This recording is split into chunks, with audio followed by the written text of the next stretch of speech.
Buenas tardes. Bien, buenas tardes a todos los presentes. Mi nombre es Anita Martín Maurici, abogada del estudio PZM.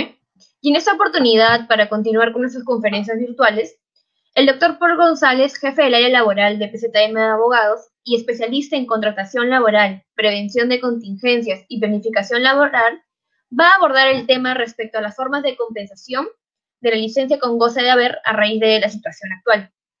Para el desarrollo de esta conferencia, el mecanismo, como ya algunos lo conocen, será el siguiente. Podrán hacer las preguntas o dudas respecto al tema por el chat que se encuentra en la esquina inferior derecha, y al finalizar la exposición pasaremos a leer y contestar las preguntas respectivas. Bien, bueno, ahora ya vamos a dar inicio. Paul, adelante.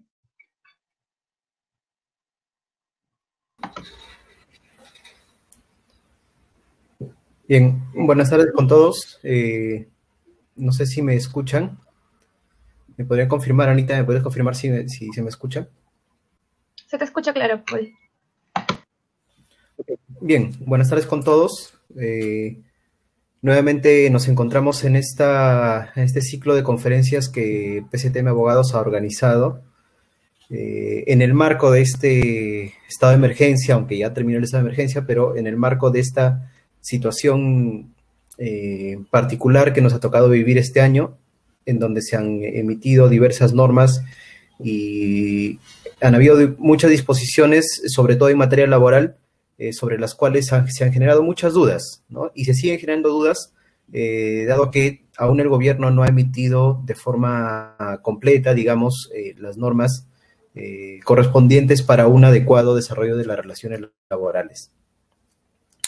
Bien, el tema que vamos a tocar hoy es relativo a la licencia con goce de haber, puntualmente a la compensación. ¿Cómo compensamos la licencia con goce de haber que hemos otorgado a los trabajadores de las empresas? Quiero hacer una precisión, vamos a centrarnos en el régimen o en el sector privado, ¿no? En la licencia con goce de haber otorgada en el sector privado, que es básicamente a lo que nosotros nos dedicamos, ¿no? La asesoría que brindamos. Bien, para comenzar, entonces, nos remitimos a el Decreto Supremo número 009-2020 SA, que fue el decreto supremo que declaró la emergencia sanitaria a nivel nacional, ¿correcto? Esta emergencia sanitaria inicialmente fue declarada hasta el 9 de junio del año 2020 y prorrogada posteriormente por el Decreto Supremo número 020-2020 SA hasta el 7 de septiembre, como ya conocemos. Esta emergencia sanitaria, declarada en el mes de marzo, el 9 de marzo, no tenía inicialmente incidencia en materia laboral, pues básicamente esta declaración tenía efectos en el sector salud, ¿no? Por en alerta al sector salud, dada la presencia ya de este virus en el país y los riesgos a los que exponía su presencia al sector salud, al sistema de salud que tenemos y que vemos ahora que en efecto ha tenido múltiples y graves consecuencias. Entonces, se declara inicialmente la emergencia sanitaria. Posteriormente, se declara el estado de emergencia nacional. Esto se declara, recordamos, el domingo 15 de marzo por la noche, ¿sí? Se publica el Decreto Supremo 044-2020 PSM, que declara el estado de emergencia nacional y que decreta de forma puntual la inmovilización obligatoria. Entonces, este estado de emergencia nacional ya tiene incidencia en materia laboral y tiene como base previa, la emergencia sanitaria dictada días antes, una semana antes. Ahora, ¿por qué decimos que este estado de emergencia tiene incidencia laboral? Porque básicamente dispone la inmovilización y la restricción a la libertad de tránsito para todas las personas a nivel nacional, lo que significaba que los trabajadores no iban a poder asistir a laborar de forma regular o de forma ordinaria a su centro de trabajo, ¿no? con algunas excepciones, y nos vamos a remitir, vamos a recordar que fue el artículo 4 del Decreto Supremo 044, que establece cuáles son aquellas actividades esenciales que sí estaban permitidas para continuar prestándose o los trabajadores pudieran continuar laborando, ¿no? Básicamente estaban dentro de esas actividades todo lo que era actividades de salud, ¿no? Venta de medicamentos, provisión de alimentos, las actividades agrícolas, y por el contrario, no estaban permitidas para seguir funcionando todas aquellas actividades no contempladas, como pueden ser servicios de educación, ¿no? Servicios diversos, como son bares, restaurantes, etcétera. ¿Ok? Entonces, ese estado de emergencia se dispuso el 15 de marzo, pero inició su vigencia el 16 de marzo del año 2020. ¿Y hasta cuándo se prorrogó? Se ha prorrogado sucesivas veces hasta el 30 de junio del año 2020. A partir del 1 de julio se ha prorrogado solamente en algunos departamentos del Perú, en mérito a esta cuarentena focalizada que la han llamado, y que justamente hoy se ha vuelto a prorrogar hasta el 31 de agosto del 2020, incorporando algunas otras provincias y otros departamentos en esta cuarentena focalizada, ¿no? Entonces, este estado de emergencia dispone la inmovilización obligatoria para las personas que afecta, evidentemente, las labores o las actividades de las empresas, y por tanto, las empresas debían tomar ciertas medidas. A la par del Decreto Supremo 044, entonces, se promulga el Decreto de Urgencia 026-2020. ¿Qué establece? Básicamente, este decreto de urgencia crea la figura del trabajo remoto. Crea la figura del trabajo remoto, que era la medida o la figura que se tenía que aplicar para que los trabajadores laboren desde su domicilio o desde su lugar de aislamiento obligatorio, ¿sí? Esta misma norma establece que los trabajadores que por la naturaleza de sus actividades no puedan aplicar el trabajo remoto, los empleadores tendrán que otorgarles licencia con goce de haber. Es en esta norma, entonces, donde se hace primera mención a la licencia con goce de haber. Decreto de Urgencia 026-2020.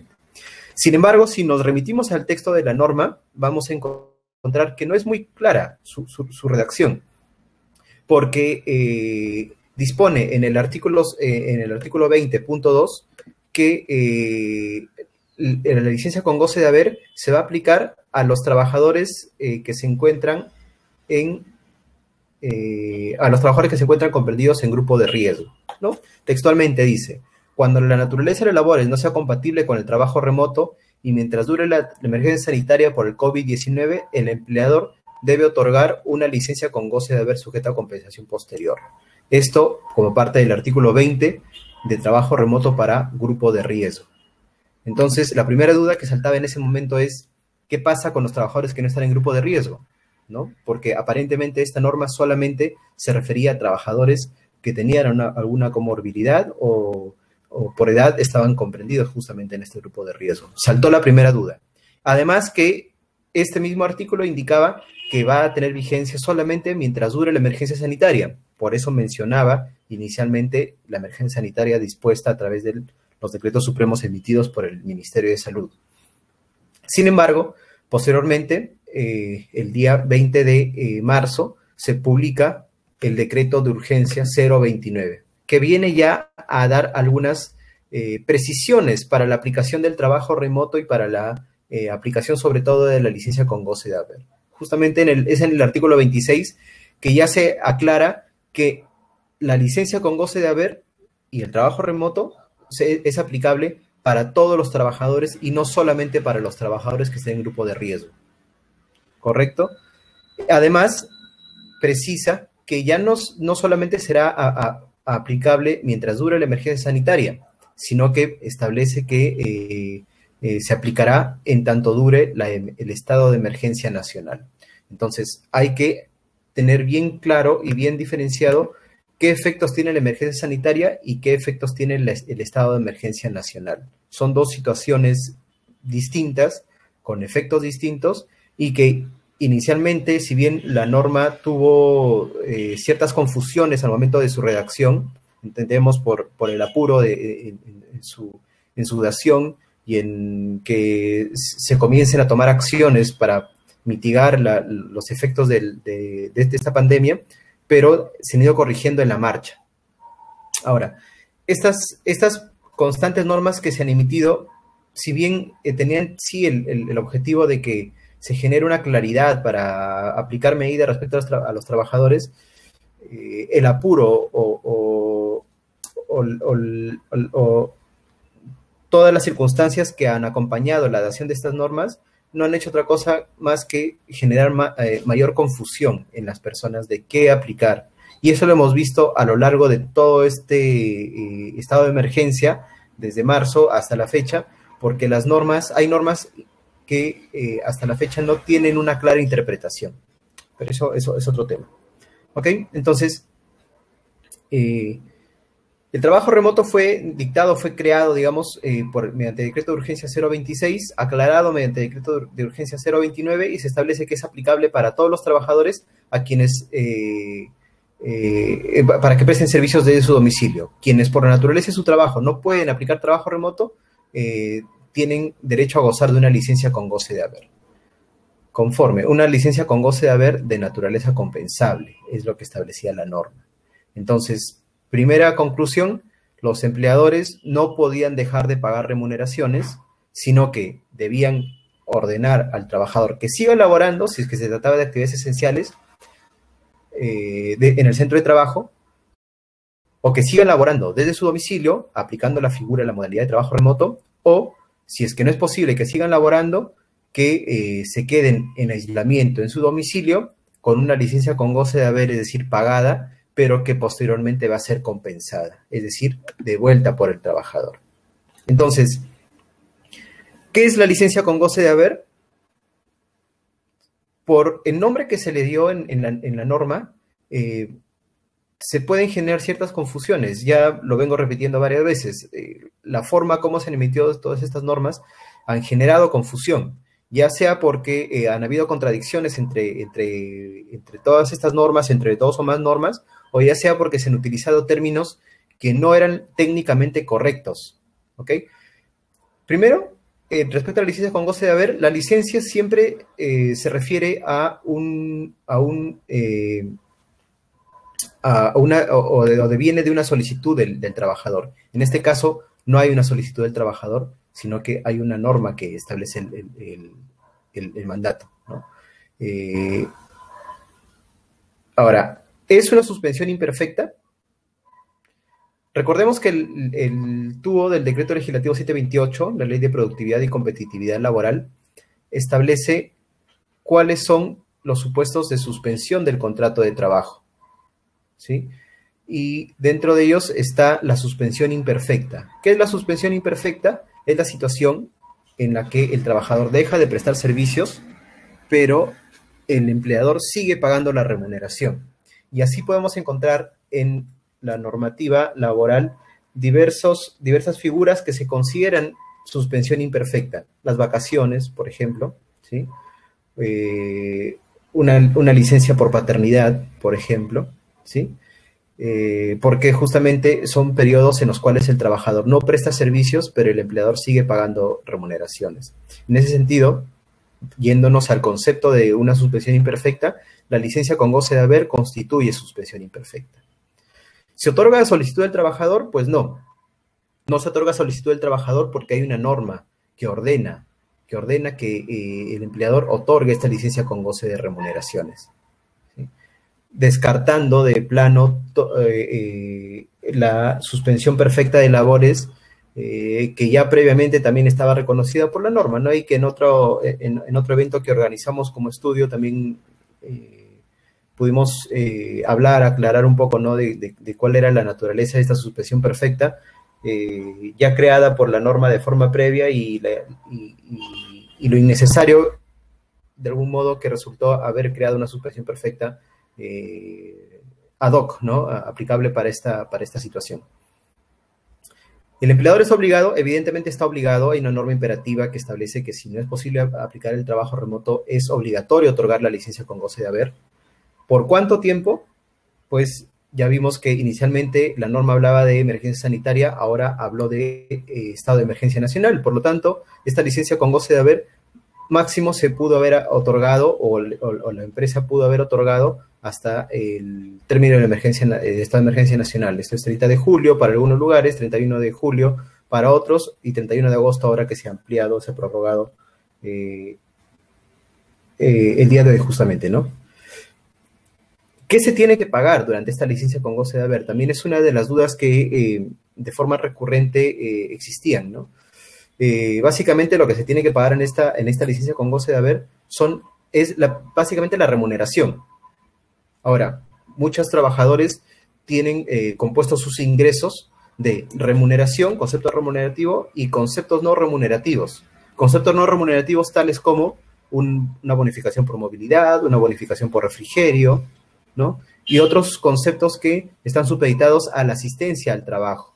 Evidentemente, estos conceptos no remunerativos o conceptos que están supeditados a que el trabajador asista al centro de trabajo no van a ser pagados durante este tiempo de licencia, ¿no? Porque tienen su nacimiento surge de una situación objetiva puntual, ¿no? Que es prestar servicios de forma presencial en el centro de trabajo.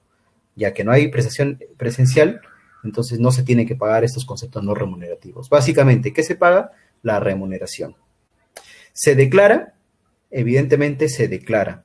Hay que declarar la licencia con goce de haber en el PLAME, de modo que nos permita tener un adecuado seguimiento, no solamente contable, tributario, sino también un seguimiento para efectos posteriores de la compensación que vamos a ver. Y la formalidad. ¿Qué formalidad es la que tenemos que seguir para otorgar esta licencia? Si bien la norma no hace referencia a una formalidad, la recomendación siempre fue desde un inicio que se emita un documento o una comunicación al trabajador donde se disponga el otorgamiento de esta licencia con goce de haber, estableciendo el periodo exacto, ¿no? Desde cuándo y hasta cuándo se va a otorgar licencia con goce de haber. ¿Esto con qué finalidad? Nuevamente, orden. Mientras esté todo documentado, vamos a tener un mejor orden que nos va a permitir hacer las compensaciones de forma adecuada, evitar conflictos con los trabajadores, pero sobre todo también nos va a permitir determinar cuándo es que el trabajador tiene que reincorporarse al centro de trabajo. Puede ser que el trabajador ya haya cumplido su licencia con goce de haber y la empresa ya se encuentra autorizada para realizar su trabajo de forma presencial. Entonces, el trabajador va a tener que reincorporarse a trabajar. Evidentemente, con una adecuada formalidad, una comunicación oportuna de esta licencia con goce de haber, vamos a poder tener un mejor control.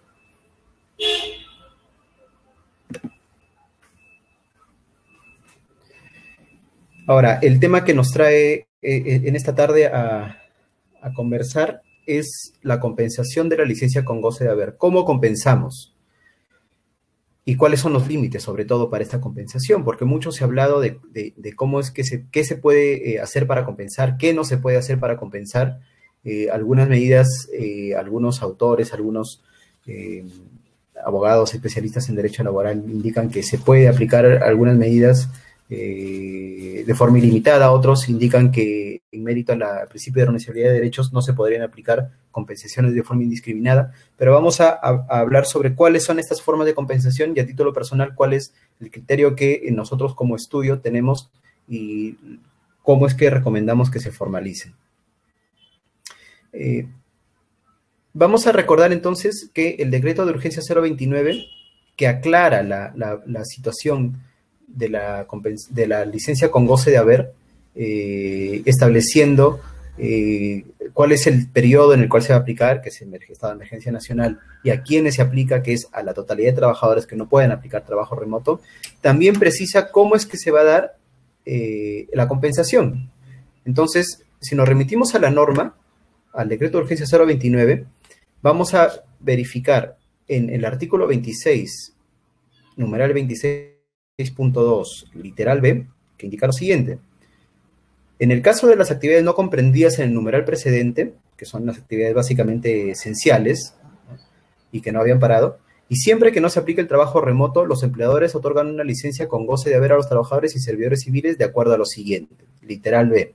En el caso del sector privado, se aplica lo que acuerden las partes. A falta de acuerdo, corresponde la compensación de horas posterior a la vigencia del estado de emergencia nacional. Entonces, tenemos dos situaciones, dos posibilidades que nos da de forma expresa la norma. Un acuerdo entre las partes y la compensación de horas posteriores al estado de emergencia nacional. Esto, como les decía, en el artículo 26 del decreto de urgencia 029. Bien. Entonces dejamos ante una ausencia del acuerdo de las partes, la compensación de horas, que va a ser básicamente horas extras que el empleador va a poder disponer para que el trabajador efectúe posterior a la jornada laboral establecida, ¿no? Evidentemente, estas horas extras que se van a elaborar no van a ser retribuidas con la sobretasa que se establece la norma, sino que en amparo de la compensación que se va a llevar a cabo, ya se van a haber pagado de forma previa y no corresponderá ninguna compensación adicional de parte del empleador en favor del trabajador. Sin embargo, lo que nos trae básicamente a la discusión en este momento es cuáles son las formas de compensación que se pueden acordar, porque la norma habla que la compensación tiene que ser acordada por las partes. Acuerdos suscritos entre empleador y trabajador, ¿sí?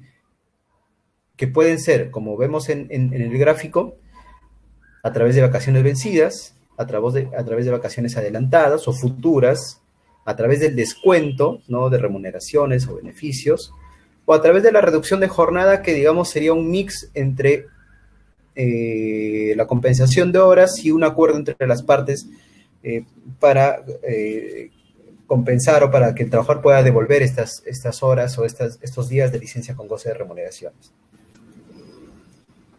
Bien. Entonces, en primer término, tenemos las vacaciones vencidas y las vacaciones adelantadas. Y esto nos lleva a recordar un tema que fue en materia de discusión cuando inició el estado de emergencia, porque iniciado el estado de emergencia el 16 de marzo, muchas empresas iniciaron o comenzaron a otorgar vacaciones a sus trabajadores. Dado que no podían tener actividad presencial, no podían desarrollar sus actividades de forma regular, comenzaron a otorgar vacaciones vencidas o vacaciones adelantadas a sus trabajadores. Y vimos que el Ministerio de Trabajo, la ministra de Trabajo en ese momento, salió a dar algunas declaraciones indicando que no era correcto, ¿no?, el otorgar vacaciones en estas circunstancias. Y todo esto se aclaró, digamos, dado el decreto de urgencia 029, que fue publicado el 20 de marzo, ¿no? Esos 5 días que hubo entre el inicio del estado de emergencia y la dación del decreto de urgencia 029 fueron un periodo un poco oscuro en el que los empleadores no sabían qué hacer exactamente, las cosas no estaban tan claras. Entonces, como les decía, algunas empresas comenzaron a dar vacaciones. Y finalmente el decreto de urgencia 029 lo aclaró, ¿no? Dijo, no se pueden dar vacaciones, sino que obligaba a las empresas a otorgar la licencia con goce de haber, que fue efectivamente lo que ya gran parte de las empresas han procedido a hacer. Sin embargo, ya nos daba la posibilidad posteriormente de aplicar una compensación. ¿Cómo compensar esta licencia que se estaba otorgando a los trabajadores? Y dado que la propia norma establecía que la compensación puede ser libre de acuerdo a lo que las partes acuerden, ¿sí?, entonces se podía y existe la posibilidad de aplicar la compensación contra las vacaciones, ya sea vencidas, así como las vacaciones adelantadas. Si el trabajador tuviera años de servicios que hubieran generado el derecho a descanso vacacional, podrá acordar entonces con el empleador compensar o considerar el tiempo de licencia con goce de remuneraciones como descanso vacacional. Ahora, vamos a ver que si bien esta licencia se ha otorgado desde el 16 de marzo, hay muchas empresas que hasta la fecha incluso siguen otorgando esta licencia a los trabajadores, algunos trabajadores, ¿no? Ya van más de 4 meses que un trabajador está con licencia con goce de haber, y evidentemente las vacaciones vencidas no han sido suficientes para compensar esta licencia con goce de haber. ¿Correcto? Entonces, ¿qué hacemos en estos casos? Es la pregunta, ¿no? Porque vacaciones vencidas un trabajador puede tener solamente de un año o máximo, en el caso de que hubiera acumulado 2 periodos vacacionales, tendrá un máximo de 53 días, ¿no? Descontando los 7 días que obligatoriamente los trabajadores tienen que gozar dentro de su año. Entonces, máximo podrían haber acumulado un total de 53 días de vacaciones, pero que, como vemos en el ejemplo que ponía, puede ser que no alcancen para compensar el total de licencia que algunas empresas han dado a sus trabajadores. Entonces, en ese caso, se pueden incluso compensar contra vacaciones adelantadas o futuras. Hago esta distinción. En realidad se trata de vacaciones adelantadas, ese es el término, vacaciones adelantadas. Sin embargo, hago la distinción solamente para efectos de la explicación, diferenciando las adelantadas como aquellas que el trabajador ya generó en base a su récord. Por ejemplo, si el trabajador tiene medio año de trabajo, ha generado 15 días de vacaciones. Todavía no adquiere el derecho, porque el derecho se adquiere al año, ¿no? Pero ya generó por los 6 meses de trabajo 15 días de vacaciones. Entonces, existe la posibilidad de que el empleador considere esos 15 días de forma adelantada como descanso vacacional, ¿sí? Y la distinción con vacaciones futuras como aquellas vacaciones que el trabajador aún no genera. Por el récord, el trabajador aún no ha generado. Por ejemplo, si en el caso de un trabajador que recién tenga 6 meses de labores, únicamente habría generado por su récord 15 días, ¿correcto? Pero el empleador puede disponer, otorgarle o considerar 30 días de la licencia como 30 días de vacaciones. Entonces le estaría dando 15 días como adelantadas, propiamente dichos, y 15 días futuras, con el riesgo de que les dé estas vacaciones en exceso. Y acá debemos tener mucho cuidado si es que decidimos como empleadores otorgar vacaciones futuras, sobre todo. ¿Por qué? Porque recordemos que hasta hace un par de años las vacaciones adelantadas no estaban reguladas en el sistema laboral peruano, ¿no? Se aplicaba muchas veces, sí, la figura de vacaciones adelantadas, pero no estaban reguladas. No había ninguna norma que mencionara las vacaciones adelantadas como una figura aplicable a los trabajadores. Pero fue recién, a través del decreto legislativo 1405, ¿sí? Y su reglamento, el decreto supremo 002-2019-TR, que se crea, o ya se regula, en realidad no se crea, porque como les decía, ya se venía aplicando, sino que se regula ya la figura de las vacaciones adelantadas. Pero hace una precisión que es muy importante que la podamos tener en cuenta, que indica que si el empleador otorga vacaciones adelantadas en exceso, es decir, más allá de lo que el récord laboral del trabajador haya generado, ¿sí? Y el trabajador cesara, el trabajador no estará en la obligación de devolver el monto o la remuneración vacacional pagada en exceso. Quedará en su beneficio. Por eso es que indico que hay que tener mucho cuidado si se pretende otorgar o compensar la licencia con goce de haber con vacaciones adelantadas y las futuras, ¿no? No existe regulado de esa manera, repito, ¿no? la figura de vacaciones adelantadas y futuras, sino que quería solamente hacer la distinción para efecto de la explicación para que se entienda bien lo que trataba de explicar respecto al exceso, ¿no? Entonces, hay que tener mucho cuidado con estas vacaciones otorgadas en exceso para evitar que el trabajador cese por cualquier motivo, ¿no? La norma no habla de un motivo puntual de cese, puede ser por renuncia, por despido, por mutuo disenso, ¿no? Por cualquier causal establecida en la norma. Entonces, el trabajador no estaría en la obligación de devolver si es que se le otorgaron vacaciones adelantadas más allá de lo que hubiera generado su récord laboral. ¿Correcto? Entonces, ese, digamos, es el segundo mecanismo para compensar la licencia con goce de haber otorgada. Otra de las modalidades, entonces, sería el descuento de remuneraciones o de beneficios sociales. Se discutía mucho sobre qué tan posible podía ser aplicar el descuento de las remuneraciones y de los beneficios al trabajador, a quien no se podría aplicar otra forma de compensación, porque, veamos, es claro que no todos los trabajadores que han tenido licencia con goce de haber durante todo este periodo han tenido o tienen la posibilidad de trabajar horas extras, o no tienen la posibilidad de trabajar días adicionales de trabajo, por ejemplo, los sábados, ¿no? O no tienen la posibilidad de compensar con vacaciones vencidas porque ya no tienen vacaciones vencidas por compensar, o porque el empleador no quiere arriesgarse a dar vacaciones futuras en exceso, con lo que ya les expliqué hace unos minutos, ¿no? Entonces, ¿qué tan posible era la aplicación de descuento de las remuneraciones y de las gratificaciones, utilidades u otros beneficios sociales? Se discutía mucho, sin embargo, somos de la opinión que sí es posible aplicar este descuento, siempre que sea un descuento de forma, o un descuento razonable, ¿no? Que no sea excesivo y que no le permita, o que no suponga que el trabajador se quede sin ingresos también en el mes, ¿no? Imaginemos que el trabajador tiene pendiente de compensar 30 días de licencia con goce de haber, que equivale, ¿no?, a una remuneración mensual. Y no es posible que realice horas extras porque, digamos, trabaja en un restaurante donde no se puede quedar más allá de las horas porque ya cierran el establecimiento, no hay labores efectivas que pueda hacer, ¿no? O donde no puede aplicar vacaciones, o no puede compensar con vacaciones. ¿Se puede aplicar el descuento de remuneraciones? Sí, se puede aplicar un plan de descuento de remuneraciones a razón quizá de un quinto o de un sexto del valor de esos 30 días de licencia otorgados por cada mes, ¿no? O también se puede acordar compensar esta licencia con goce contra las gratificaciones, que son muchas empresas las que han aplicado justamente las gratificaciones pagadas este 15 de julio.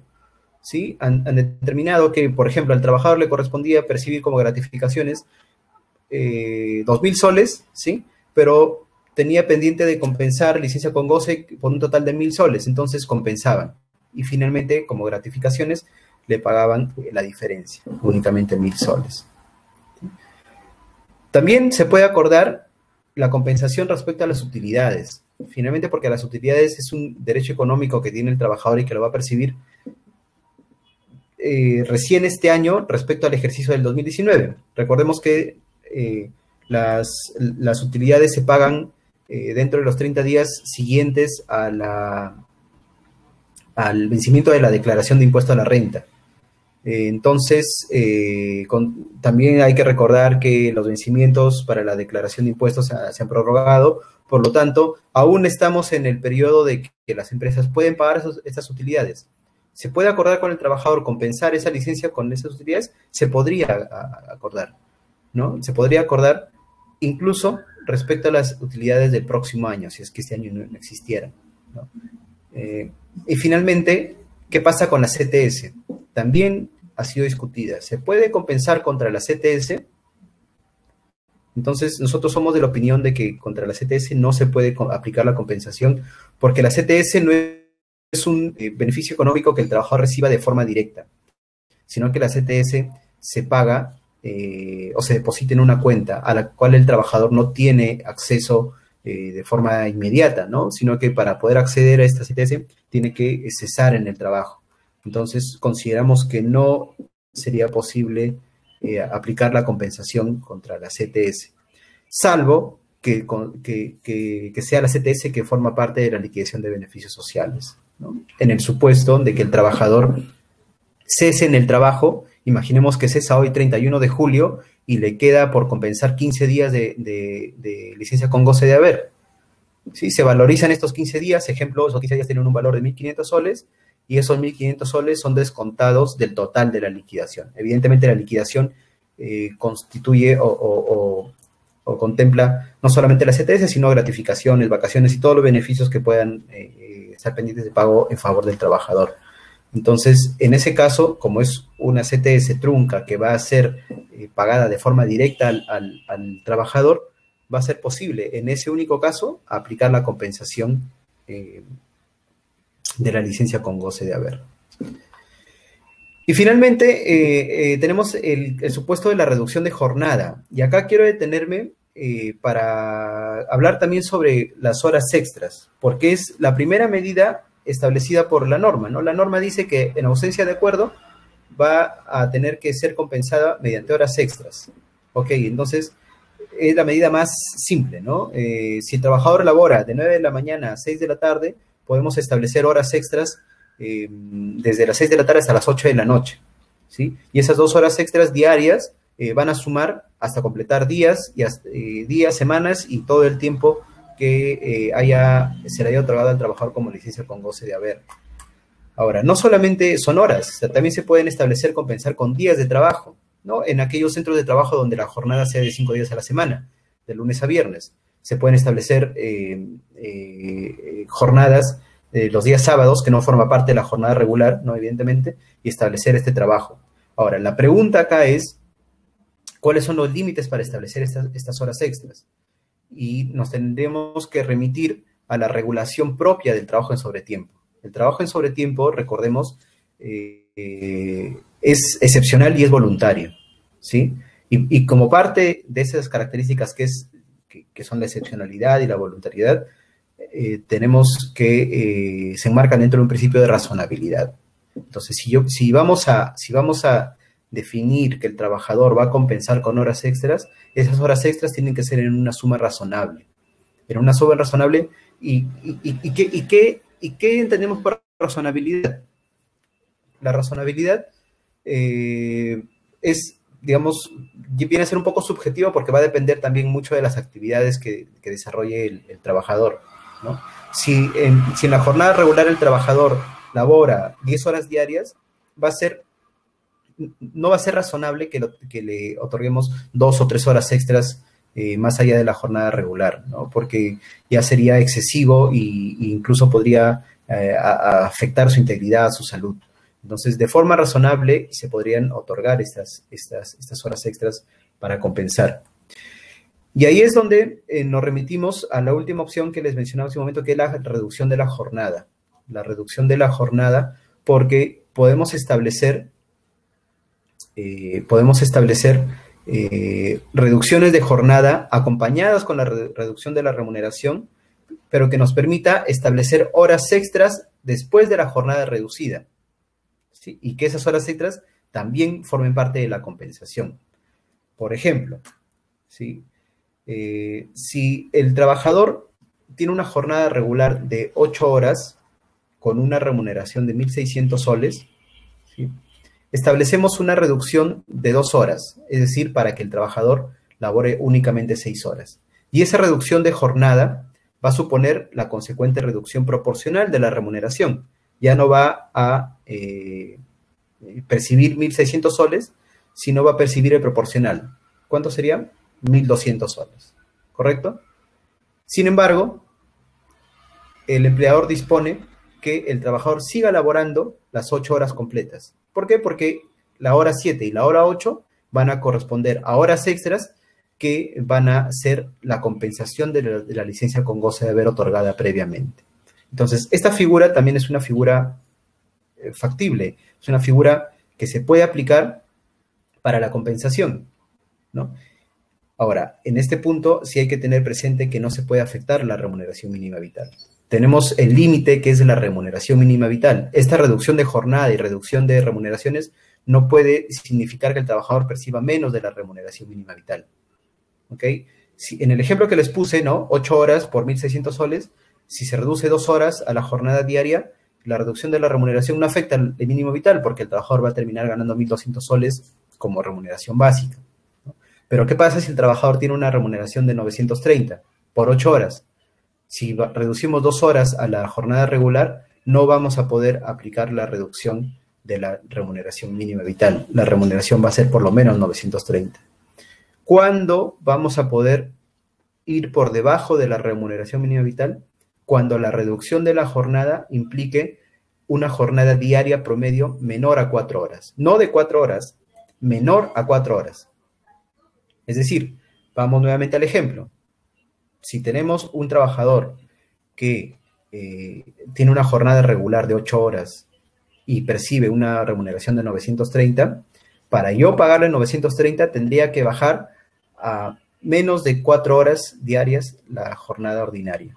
Es decir, 3 horas y media, 3 horas 50 minutos, 3 horas 59 minutos. Si es que esa jornada es menor a 4 horas, yo recién voy a poder reducir la remuneración por debajo del mínimo vital. Y sobre esa figura ya podemos aplicar las horas extras, las que habíamos conversado hace un momento, ¿no? Siempre de forma razonable, ¿no? Que le permita al trabajador poder percibir ingresos suficientes para sostenerse, pues sostenerse a él mismo, sostener a su familia, ¿sí? Y si es que se generan horas extras, no generar horas extras en exceso o en una cantidad tal que puedan afectar su salud, su integridad.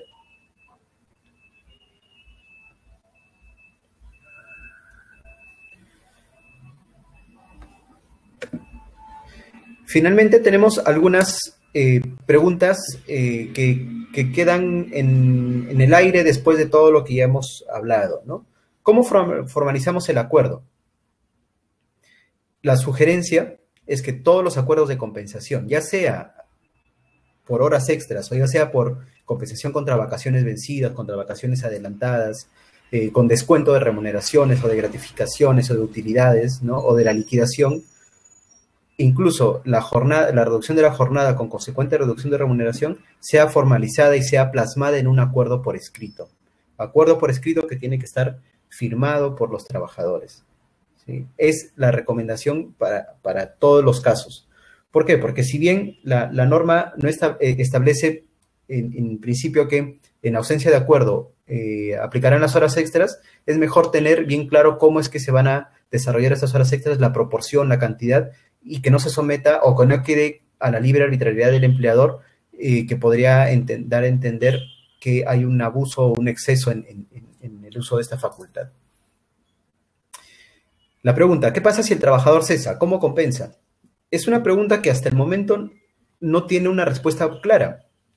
Y nosotros en realidad esperábamos que el gobierno emita alguna disposición, alguna norma, después de haber dado el decreto de urgencia 029, incluso después de haber dado el decreto supremo que habla sobre el trabajo remoto, ¿no?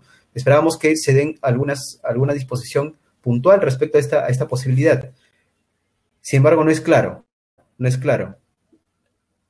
Vamos a recordar acá que en el sector público, por ejemplo, ya se ha dado una norma puntual sobre la compensación de la licencia con goce de haber, ¿no? El decreto de urgencia 078-2020 establece los mecanismos de compensación de la licencia con goce de haber en el sector público.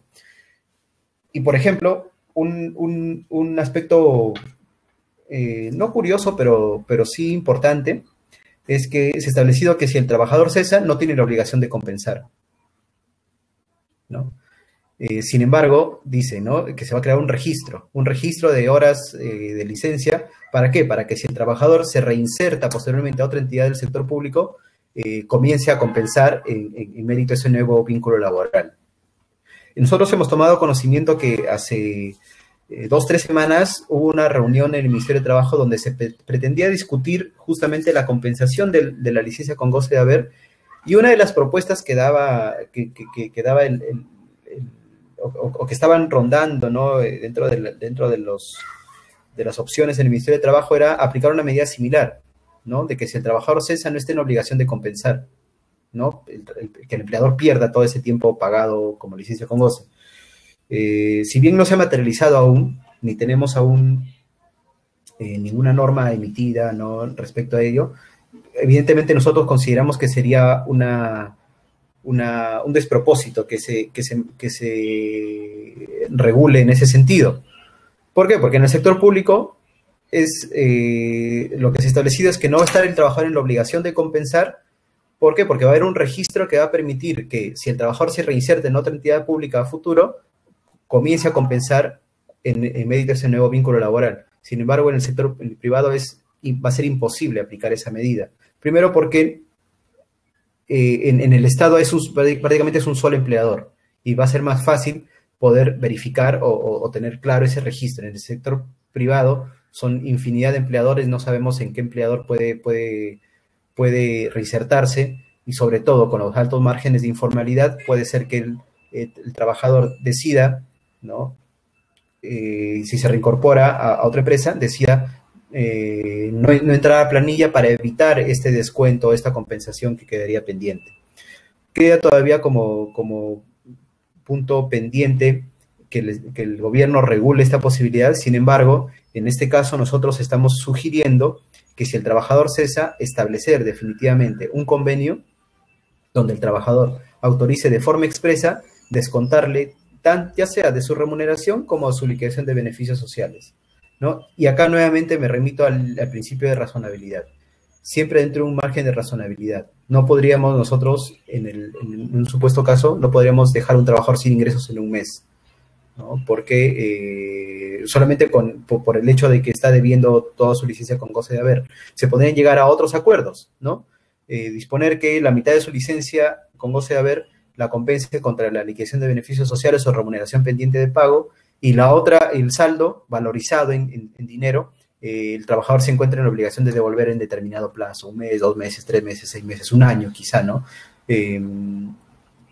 Estableciendo quizá incluso algunos criterios o algunos mecanismos para facilitar la cobranza de ese adeudo, porque finalmente es un adeudo que tiene el empleador el trabajador frente al empleador, firmar alguna letra de cambio, ¿no? Diversos mecanismos que podemos aplicar para garantizar que el trabajador nos va a devolver esa licencia valorizada en dinero. Finalmente, ¿qué ocurre con los trabajadores en grupo de riesgo? ¿No? El caso de los trabajadores en grupo de riesgo es un tema bien complicado porque la norma nos establecía la obligación de tenerlos en trabajo remoto o con licencia con goce de haber, ¿no? Respecto a los trabajadores que no forman parte del grupo de riesgo, la norma obligaba a tenerlos en trabajo remoto o con licencia con goce, pero con la reactivación o con la reanudación de actividades aprobada por el gobierno, ¿no? La fase 1, la fase 2, la fase 3, que inició en el mes de julio. Muchas empresas ya han comenzado a tener actividad de forma presencial y por tanto los trabajadores han comenzado a reincorporarse. Pero esto no era aplicable para los trabajadores en grupo de riesgo, porque los trabajadores en grupo de riesgo tienen que estar siempre, ya sea si forma parte de una empresa que forma parte de las actividades esenciales o no, o si forma parte de las empresas que se van reactivando en cualquiera de las 3 fases ya vigentes, siempre tendrían que estar en su domicilio, ¿no? Ya sea con trabajo remoto o con licencia con goce. Y es justamente con estos trabajadores donde se va a presentar la mayor cantidad de problemas para efectos de la compensación, porque es con las personas, son esos trabajadores con quienes se ha tenido la mayor cantidad de licencia con goce, ¿no? Cerca ya de, más de 4 meses ya, hoy son 4 meses y medio que posiblemente ya van a tener de licencia con goce. Se aprobó, recordemos, hace un mes aproximadamente la posibilidad, poco más de un mes, la posibilidad de que el trabajador en grupo de riesgo se reincorpore a trabajar firmando una declaración jurada. Así lo dijo un decreto supremo de la PCM, pero nuevamente, muy acostumbrado como nos tenía el gobierno, dio marcha atrás o puso un poco de trabas a esa posibilidad con la emisión de una resolución ministerial por parte del Ministerio de Trabajo que establecía pautas para aplicar esta reincorporación de trabajadores en grupo de riesgo, que prácticamente lo hacía imposible, ¿no? Prácticamente lo hacía imposible y sobre todo porque que el empleador siempre va a tener responsabilidad en caso de que este trabajador en grupo de riesgo sufra o sufriera ese contagio o sufriera algún daño parte de esta reincorporación. Entonces, vamos a tener mucho trabajo con estos trabajadores en grupo de riesgo para efectos de la compensación, para determinar cómo van a devolver estas horas o estos días dejados de trabajar. Vamos a tener que aplicar un mix de todas las opciones que hemos visto, ¿no? Ya sea con horas extras, días de trabajo adicionales, de repente por ahí negociar con sus días feriados, que finalmente no son muchos, ¿no? en la norma.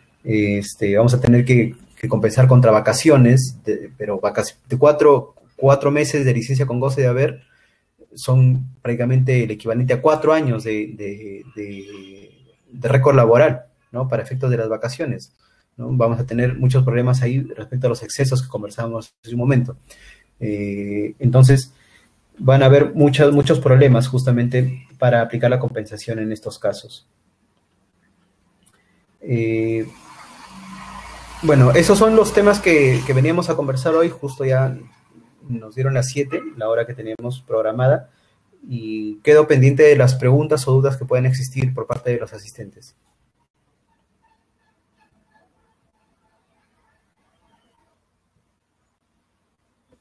A ver, tengo algunas preguntas que me están haciendo llegar.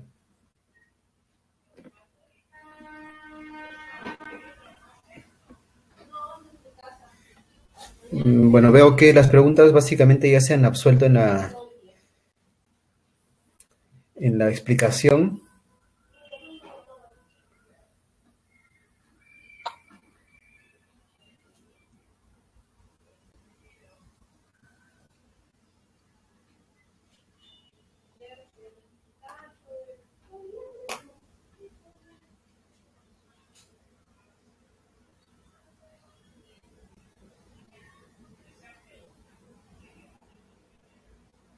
Acá hay una pregunta que efectúan y que me da pie a conversar sobre un tema importante. Me preguntan sobre si hay licencia, me preguntan si hay licencia con goce de haber en contratos a plazo fijo. Y la respuesta es sí. ¿No? La norma que regula la licencia con goce de haber no establece diferencias entre un tipo de contrato u otro, ¿no? Simplemente dice que todos los trabajadores, mientras no puedan aplicar el trabajo remoto, tienen que estar con licencia con goce de haber. Pero justamente quiero aprovechar la mención que se hace a los contratos a plazo fijo, porque una de las dudas que han existido durante todo este tiempo es ¿qué pasa con los contratos que se vencen durante todo ese periodo, ¿no? ¿Tengo que renovarlos? Es la pregunta que me hacían, ¿no? ¿Qué pasa si el contrato de trabajo venció el 30 de abril o vence hoy, 31 de julio? ¿Tengo que renovar el contrato y mi trabajador está aún con licencia con goce de remuneraciones? Y la respuesta tampoco es tan clara, ¿no? Porque tenemos que remitirnos al caso puntual. ¿Por qué? Porque recordemos que los contratos a plazo fijo siguen un principio de causalidad. La causalidad significa que tienen su origen en una razón, en un motivo, ¿sí? La norma nos dice que cuando uno celebra un contrato a plazo fijo por 3 meses, 6 meses, un año, tiene que establecer la razón por la cual está contratando únicamente por ese tiempo y no a plazo indeterminado, ¿sí? Es decir, si yo quiero contratar a un mozo por 3 meses, yo tengo que explicar por qué lo contrato solo por 3 meses. Y ahí vamos a apuntar a las modalidades de contratos a plazo fijo que nos establece la norma, ¿no? Y recordemos, inicio de actividad, incremento de actividad, necesidad de mercado, emergencia, suplencia, intermitente, temporada, etc. Ahora, ¿qué me va a definir si es que tengo o no que renovar un contrato a plazo fijo? Es justamente esa causalidad, esa causa que generó la contratación inicial. Si es que persiste la causa que generó la contratación inicial, entonces yo tendré que renovar, ¿sí? Sin embargo, si es que ya no existe esa causa, entonces nadie me puede obligar a renovar. Pongo un ejemplo. ¿Qué pasa si yo contraté a un trabajador o una trabajadora para que sustituya a una trabajadora que inició su licencia de maternidad el 1 de marzo? ¿Sí? Inició su licencia por maternidad el 1 de marzo y recordemos que la licencia es por 98 días, es decir, aproximadamente hasta marzo, abril, mayo, hasta el 9-10 de junio, ¿no? Aprox, ¿no? Entonces, durante ese periodo en el que vence el contrato de trabajo de la trabajadora suplente, ¿sí? Aún estaba vigente el estado de emergencia, ¿no? La emergencia sanitaria, ¿no? Etcétera. Entonces, se vence el contrato de trabajo el 10 de junio.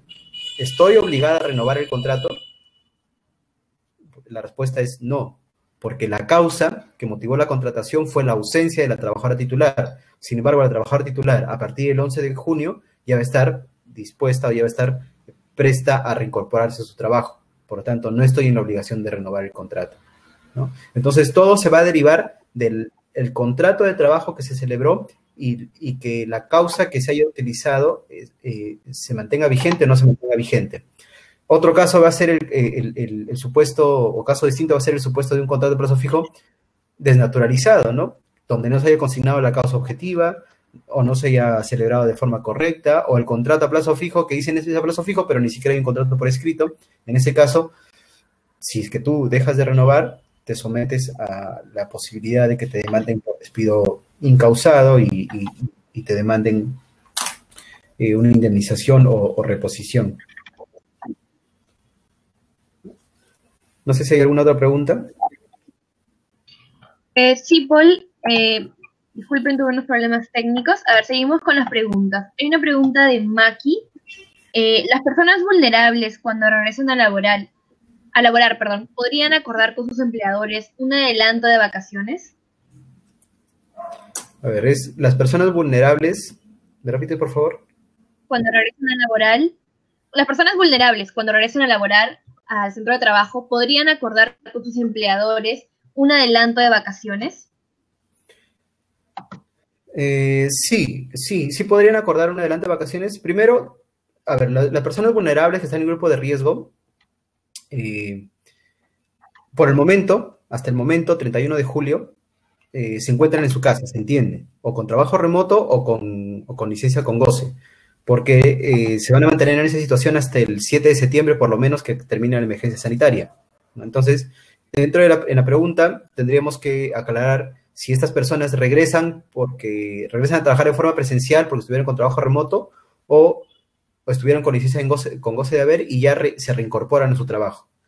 Entonces, más allá de esa diferencia, sí van a poder acordar un adelanto de vacaciones, ya sea para compensar toda la licencia que han tenido, si estuvieron con licencia, o ya sea porque quieren adelantar vacaciones para evitar seguir exponiéndose al virus, ¿no?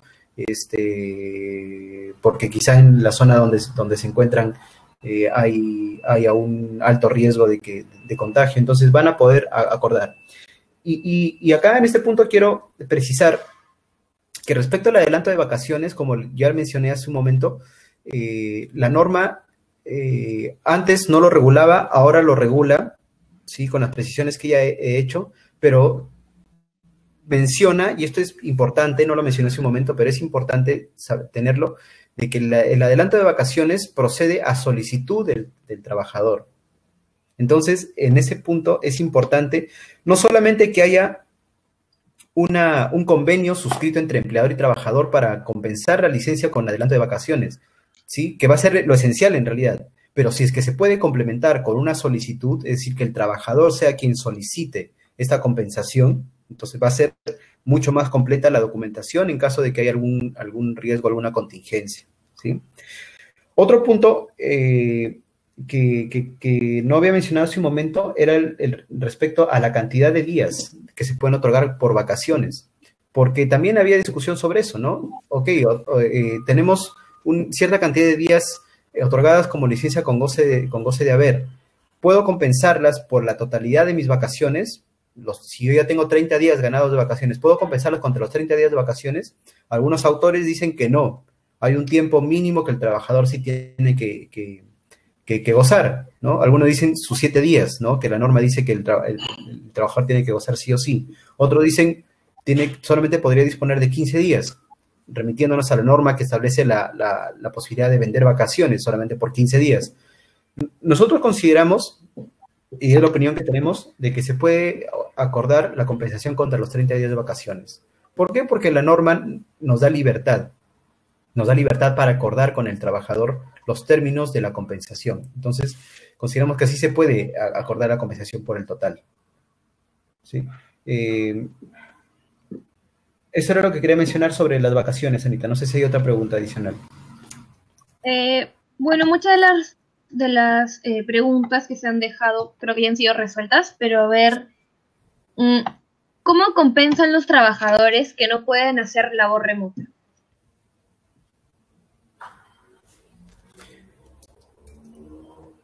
A ver, en realidad los trabajadores que no pueden hacer labor remota, desde el inicio del estado de emergencia tienen que estar en su domicilio con la licencia con goce de haber, ¿no? Estos trabajadores van a para la compensación de esta licencia vamos a poder aplicar cualquiera de las medidas que ya hemos visto, ¿no? Cuando se reincorporen a sus labores o cuando se reactiven las labores presenciales en su centro de trabajo, van a poder ser compensadas con las horas extras, con los días extras de trabajo, contra las vacaciones, con descuento de remuneraciones, de beneficios, como son gratificaciones, utilidades, ¿no? O de su liquidación de beneficios sociales en el caso de que cesen. Cualquiera de esas medidas son posibles, siempre recordando que tiene que haber un acuerdo por escrito, Y la pregunta que nos pueden hacer ahorita es, ¿y cómo nos aseguramos de que el trabajador tenga el acuerdo por escrito? Porque el trabajador va a estar en su casa, ¿no? En la medida de lo posible, procurar tener el documento firmado por el trabajador. Si no se puede, vamos a tener que aplicar otros mecanismos para la suscripción del acuerdo, como son que el propio trabajador nos remita firmado vía correo electrónico el documento, ¿no? Asegurándonos de que sea una cuenta de correo electrónico fiable, ¿no? Que le pertenezca al trabajador, o si es que no es posible por correo electrónico, incluso por mensajería instantánea, por WhatsApp se puede enviar el documento, siempre y cuando estemos seguros de que el número de teléfono desde el que se envía el documento es el número del trabajador, o incluso podemos aplicar la videofirma, que es un mecanismo que ya se están aplicando algunas empresas, ¿no?